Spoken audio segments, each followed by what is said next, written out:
Então, alguém tem alguma pergunta que queira expor sobre qualquer assunto nesse contexto? Pastor, sobre fornicação, as igrejas aí fora, às vezes você convive com a mulher 5, 6, 10 anos, e eles acham que você tem que casar no papel, porque senão você está em fornicação.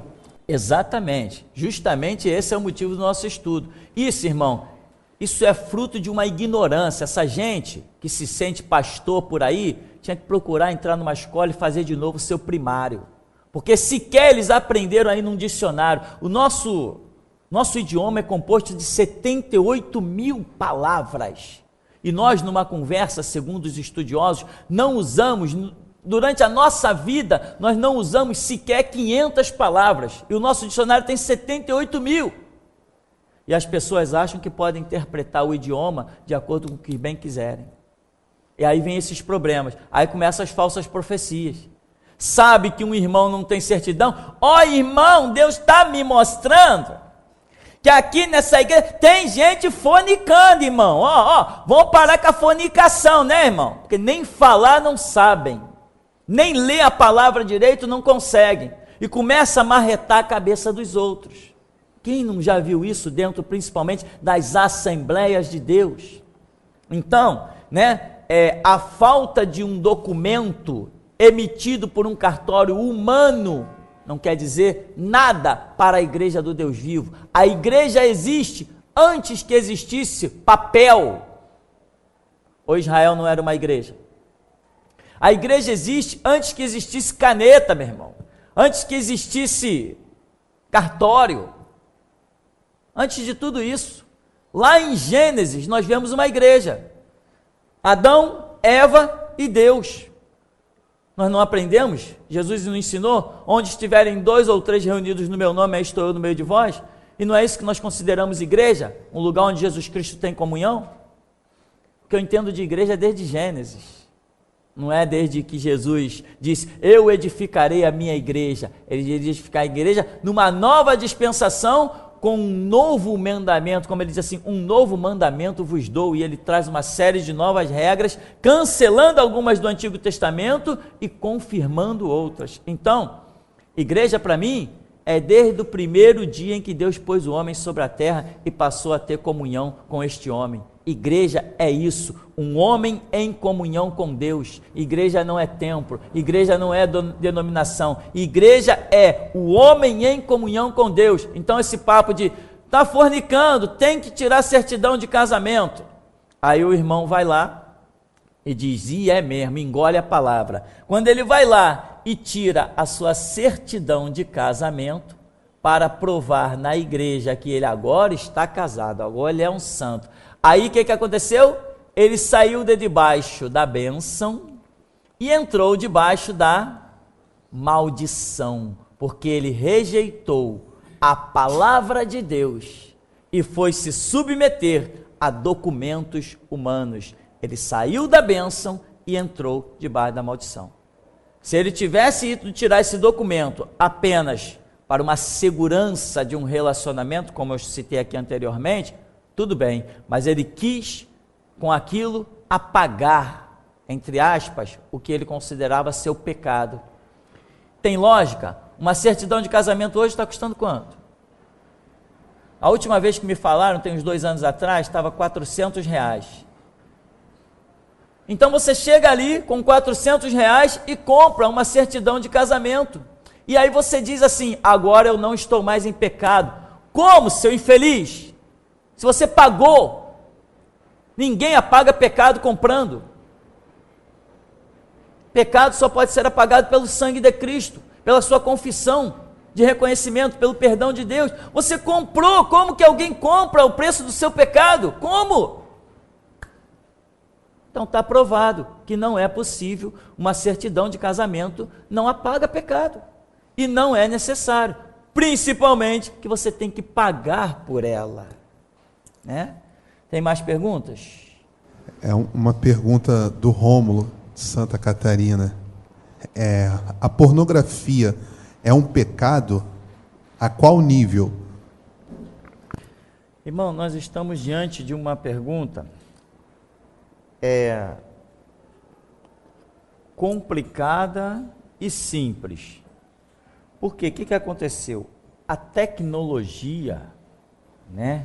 O que é a tecnologia? Quando se fala de tecnologia, se fala de CD, se fala de DVD, se fala de revistas, né? Automaticamente fotografias, se fala de internet, né? Quando se fala de internet, eu estou falando que tudo que você imaginar está diante de você numa tela de computador. Tudo que você imaginar, imagina alguma coisa, digita no Google e sai. Pensou, digita no Google e sai. Sai foto, sai vídeo, as coisas mais absurdas. Então, o que é a pornografia? O que é chamado pornografia?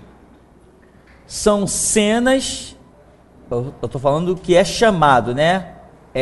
Que classifica, por exemplo, o cinema, o tipo de cinema, filmes que mais cresce, o mercado cinematográfico que mais cresce é o chamado cinema pornográfico. Esse sistema pornográfico, ele cresce, mas ele cresce muito, ele está crescendo num percentual a cada ano realmente assustador. E ele cresce por quê? Porque aparecem pessoas para trabalharem, aparecem cineastas para investir, porque tem pessoas que não querem nem saber o que vão produzir, elas querem saber do resultado, desde que o resultado seja dinheiro.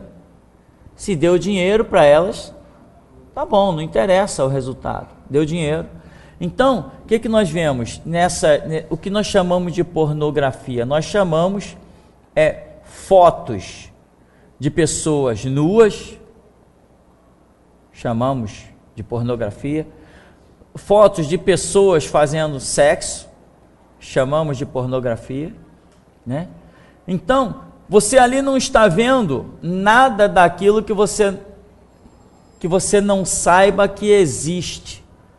Então, se você começa a ficar meio paranoico, né? Não é aquele tipo da pessoa que, por curiosidade, vou ver aqui, vou digitar aqui, curiosidade, vou digitar aqui na internet, para ver o que vai sair aqui, pornografia. Aí você digita e sai um caminhão de coisa, muita besteira, muita coisa absurda, muita coisa sem lógica, muita coisa sem sentido, muita coisa desregrada, e sai coisas que são absolutamente normais do dia a dia.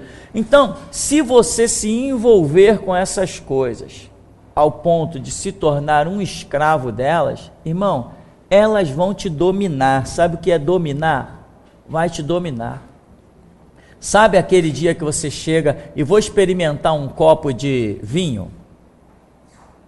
Aí no dia seguinte você diz assim, poxa, aquele vinho estava bom, eu vou tomar mais um copo. Aí no outro dia tu diz, eu vou de novo, eu vou tomar mais um copo porque eu vou agora comer, vou almoçar, mas vem a janta, mais um copo. No dia seguinte, mais um copo, mais um copo, mais um copo. Chega um dia só que você vai querer tomar 10 copos. Tudo na nossa vida é assim. Então, eu não acho que uma pessoa que, esse mundo aí, o cara tem um laptop, o cara tem um computador dentro da casa dele, ele tem um computador, sei lá para onde que ele anda, ele tem na lan house, em tudo que é canto ele tem acesso. E de repente uma curiosidade leva uma pessoa a querer ver algumas coisas. O que está se produzindo por aí? Tá. Uma coisa é ele vai lá e vê. Agora outra coisa é realmente ele se tornar dominado, escravizado. Aí tem pessoas que não passam sequer um dia sem assistir lá as cenas pornográficas colocadas no YouTube ou em, sei lá, em que mais, um monte de site, uma infinidade de coisas. Às vezes você está digitando uma coisa séria, está pesquisando uma coisa religiosa. Você coloca lá, às vezes, uma pesquisa séria. Esses dias mesmo, para fazer a capa do CD, eu comecei a procurar coisas lá que eu queria para colocar na capa do CD. E quando eu comecei a digitar, tipo, espada, porque nós queremos arranjar uma espada para colocar na capa do CD, saía um monte de besteira. Eu coloquei cenas tipo adoração, que tem uma cena assim, fazendo de joelho e tal, e sai um monte de besteira. Então, uma coisa é as coisas aparecerem diante de você, no momento, num descuido, ou você assistiu por uma curiosidade.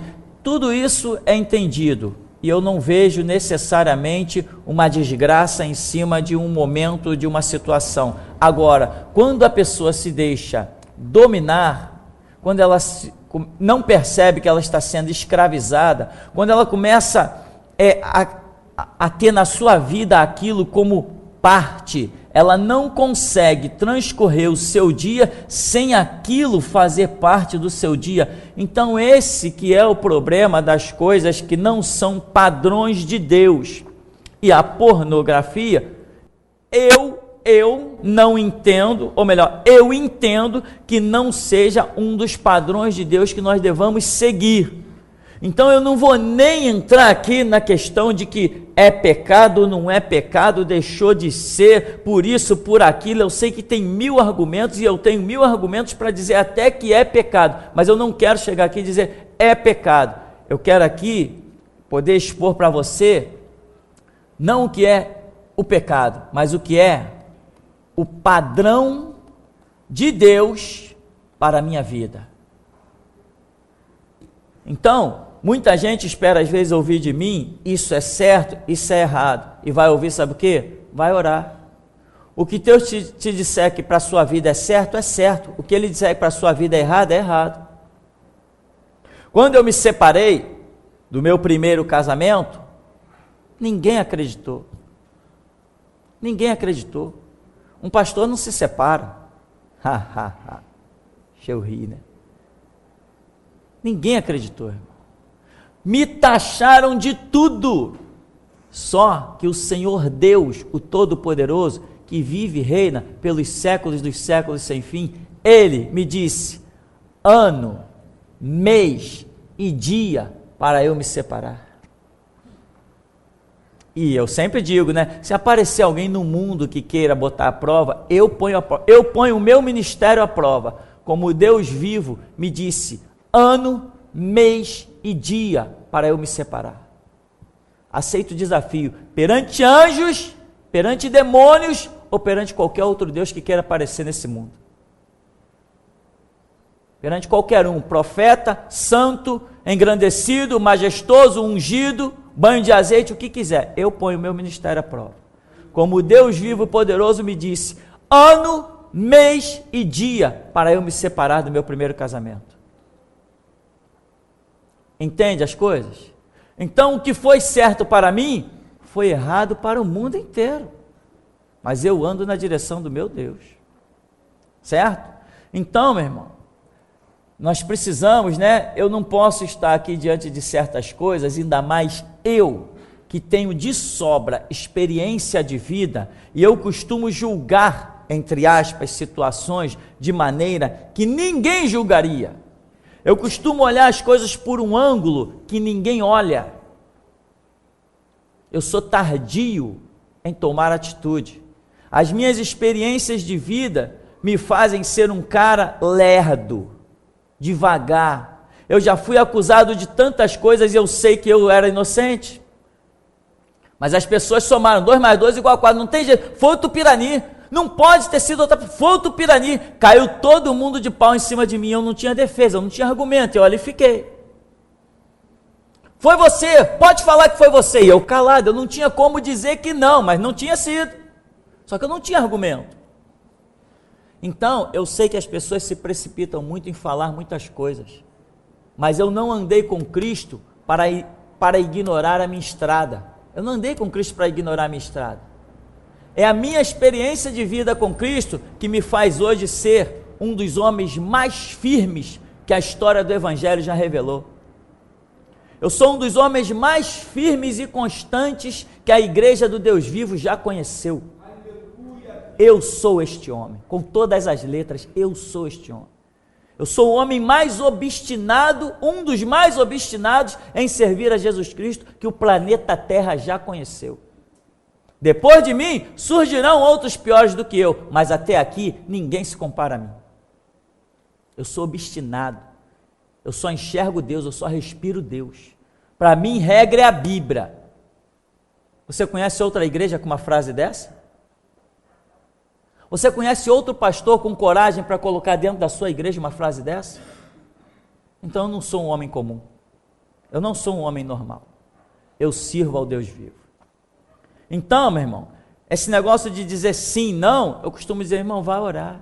Tem coisas que você sente que não está certo, mas a tua emoção e a tua força espiritual e psicológica ainda não te permitiu renunciar. Mas você sente que não está certo. E Deus começa a tratar contigo de uma maneira, tratar contigo, até nos teus erros, Deus trata contigo. Até quando tu está num poço de lama, num charco de lamaçal, Deus trata contigo. Se o teu objetivo, se o teu coração é sincero, meu irmão, até nos teus erros tu vai encontrar luz. Isso é a minha experiência, me diz isso. A minha experiência deste homem chamado Tupirani, que anda com Jesus Cristo há 30 anos, a minha experiência me diz isso, que um coração quebrantado e contrito, sincero diante de Deus, mesmo nas trevas, vai elevar os olhos para o céu e vai ver a luz. Porque está escrito, se tem uma coisa que Deus não despreza, é um coração quebrantado e contrito. Mas mesmo pessoas de coração quebrantado e contrito, podem estar beliscando os seus errinhos. Uma pornografia aqui, um videozinho pornográfico ali, uma besteirinha aqui, uma besteirinha ali. Ora, e porventura a minha vida é composta apenas de passos certos? Ou porventura eu também já não estive enquadrado na palavra que todos os pecados e destituídos estão da glória de Deus, e que o salário do pecado é a morte, mas o dom gratuito de Deus é a vida eterna em Cristo Jesus?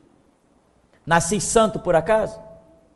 Então eu não tenho pressa em condenar a ninguém, porque se eu tivesse pressa em condenar os outros, eu mesmo já teria que ter me condenado. Não é isso que a Bíblia diz? Por que tu queres tirar o ergueiro do olho do teu irmão? Você tem uma trave no teu. Então, eis a questão, né? Hoje, o que eu sou hoje, a minha postura, a minha firmeza, o pecado passa diante da minha cara, eu rio para ele, eu brinco, eu zombo dele. Mas não era assim há 30 anos atrás, há 25 anos atrás. Não era assim. Depois que eu conheci Jesus Cristo, não me transformei num homem santo. Eu continuei tendo os meus erros, eu continuei caindo. Por isso hoje, antes de sacar da espada ou do chicote massacrar alguém, eu penso em mim mesmo.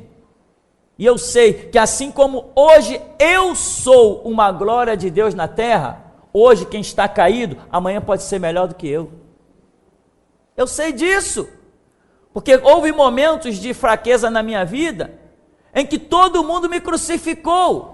E hoje, se eles tivessem dignidade, estariam sentados nesses bancos, ouvindo este homem falar. Então, irmão, a pornografia, ela é certa ou errada?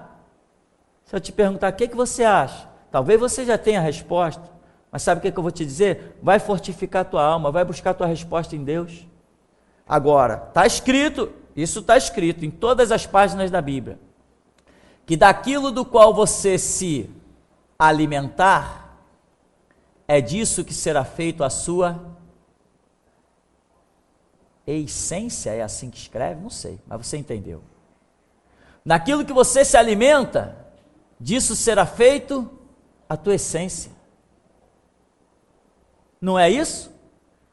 Se alimenta só de carne, depois vai tirar um exame de sangue. O médico vai dizer o que para você? Você está com excesso de proteína, diminui a carne. Se alimenta só de gema de ovo. Quando você for fazer um exame de sangue, o médico vai dizer assim, ó, você está com muito colesterol, diminui alguma coisa aí. Ele vai fazer o exame e vai te dizer.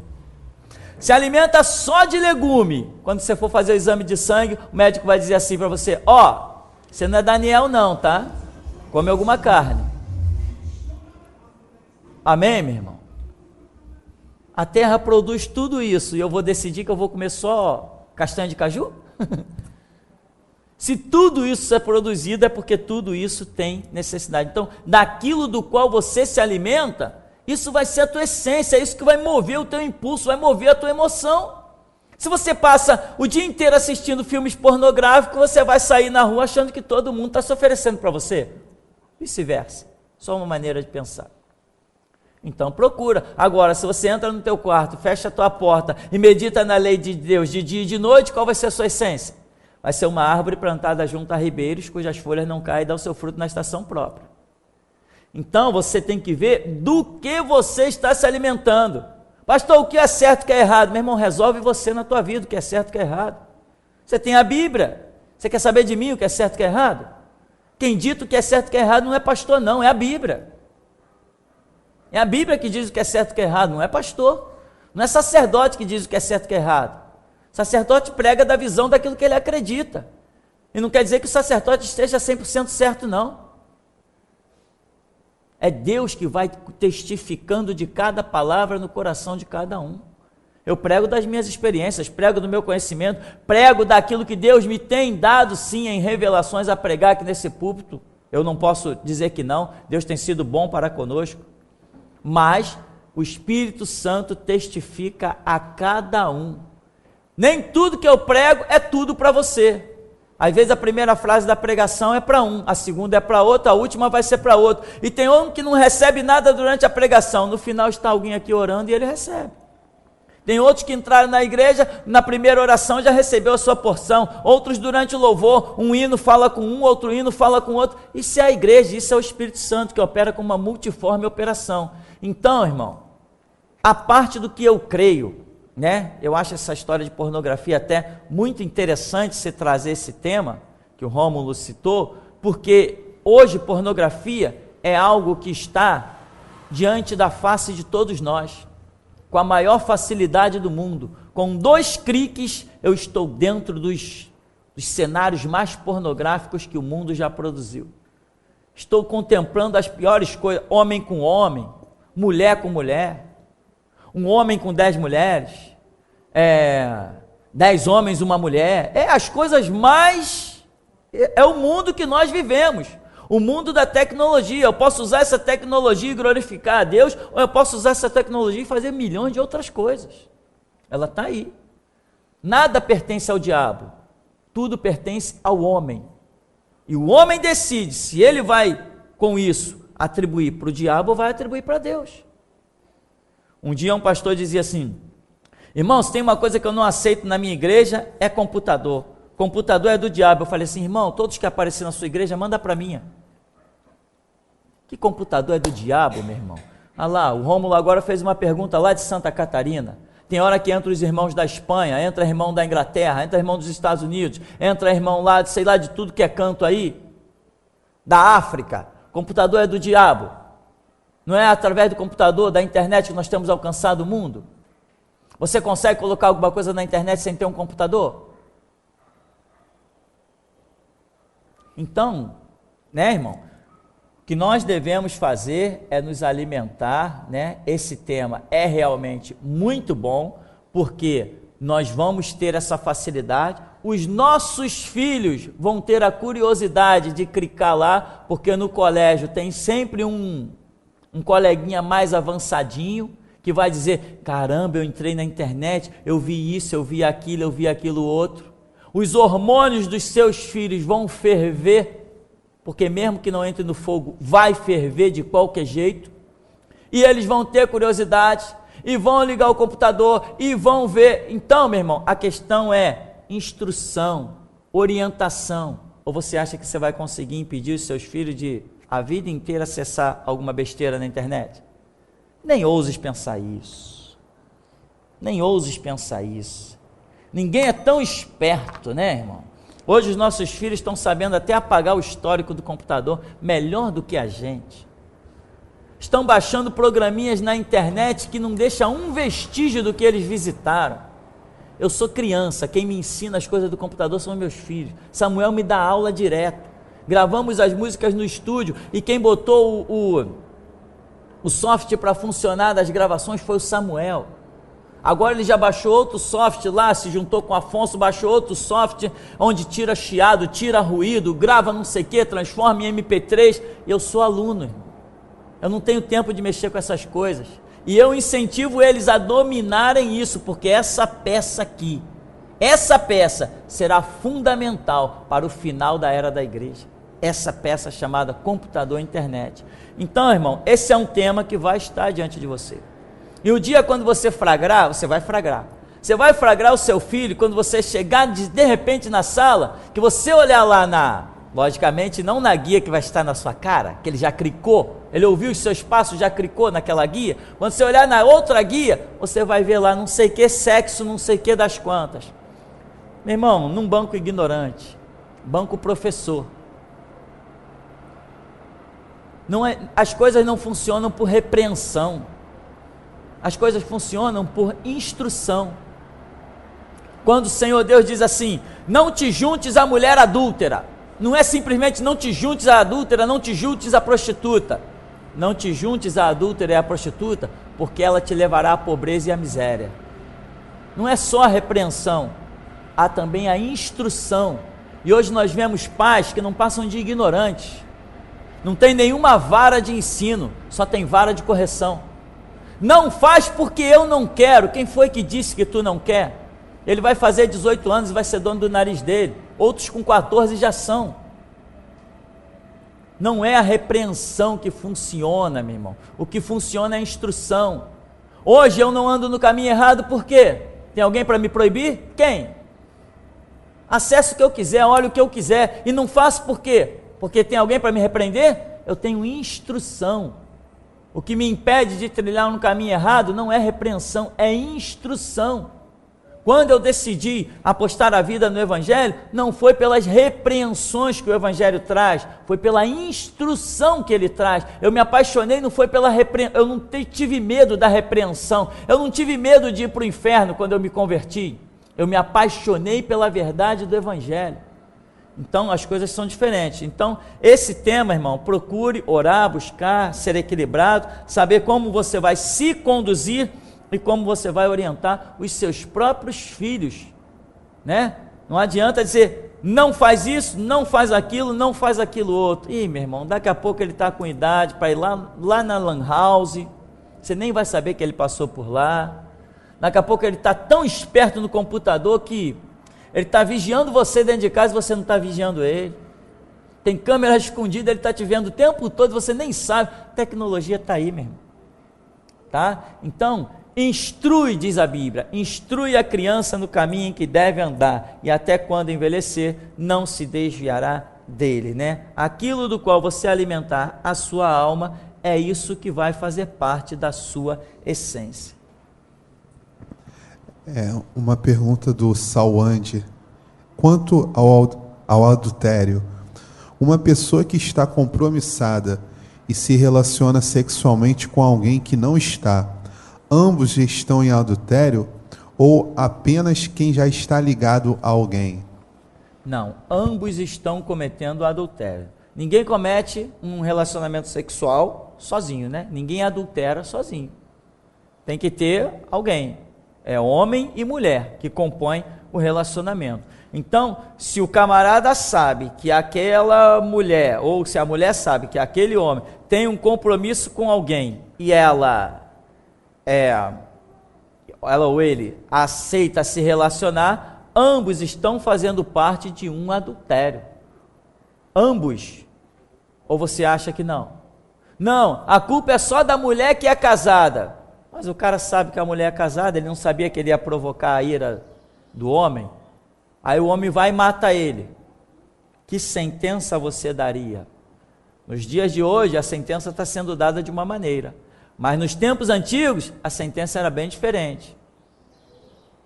Era bem diferente a sentença. Então, o que acontece? Todo mundo tem direito à liberdade. Se uma mulher não quer mais conviver com determinado homem, ela tem a dignidade. Só que tem algumas mulheres que preferem continuar porque preferem ser sustentadas ao invés de ir à luta. Essa é uma verdade também cruel.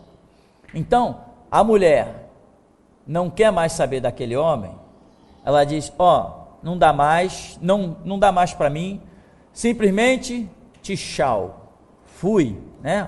Fui. Não quero mais, não dá mais. Ah, mas por que não? Não quero mais. É meu direito, não quero mais. Tá bom, não quer mais. Tá livre? Agora sim, se tá livre, aí sim pode procurar quem quiser. Aí é outra história. Mas se tem um relacionamento com alguém e tá se envolvendo com outro, já tá, como se diz, fretando. Como é que é? Flerte. É isso? Vixe. Isso é português, irmão? Já está flertando com outro alguém, aí já está mostrando a malícia do seu coração, e vai ser julgada por essa malícia, e o resultado depois a gente vê, né? Muita gente. Aqui mesmo na igreja já teve casos. Tinha uma pessoa aí que se achava santa, certinha, mas eu fico admirado de ver como é que pessoas... E essa mulher que fez isso, simplesmente ela não abandonou o marido, e está com o marido até hoje, não está mais na igreja, está com o marido até hoje, simplesmente porque não tem disposição para ir à luta. Ela vive sustentada pelo marido, e quando ela achou que tinha achado outro que a ia sustentar, ela meteu o chifre no marido. Ela não quer nada com aquele cara, e já mora com ele há anos, só porque não achou ninguém para sustentá-la. Irmão, vá à luta. Não dá mais, vou procurar um emprego, vou viver minha vida, sei lá o que eu vou fazer. Mas o resultado é que sempre acaba o quê? Acabam fora da igreja e fora do reino de Deus. Tá? Eu não posso contar todas as histórias, quer dizer, eu conto todas as histórias, mas se eu citasse nomes aqui, você ia dizer assim, não acredito, pastor. Fulano, fulana, cicrano, beltrano, mas não é possível, pastor. Eu vou dizer assim, é possível sim, irmão, é possível sim. Tá, meu irmão? Então, adultério é sempre que uma pessoa tem compromisso e quebra esse compromisso de uma forma leviana, né? Leviana. Se ela chegar e agir com transparência, não dá mais, está encerrado? Está encerrado, ela vai à luta, ela é livre. Ela tem essa liberdade, sempre teve essa liberdade de agir com transparência. E agora, o homem ou a mulher que se relaciona com alguém que sabe que esse alguém tem compromisso, ela é tão adúltera quanto a pessoa que tem o compromisso. Está incluído, ambos estão incluídos no mesmo delito, no mesmo pecado. E se houver uma separação de nível de castigo aí, é o Senhor Deus que o fará, mas para nós está tudo incluído no mesmo cenário.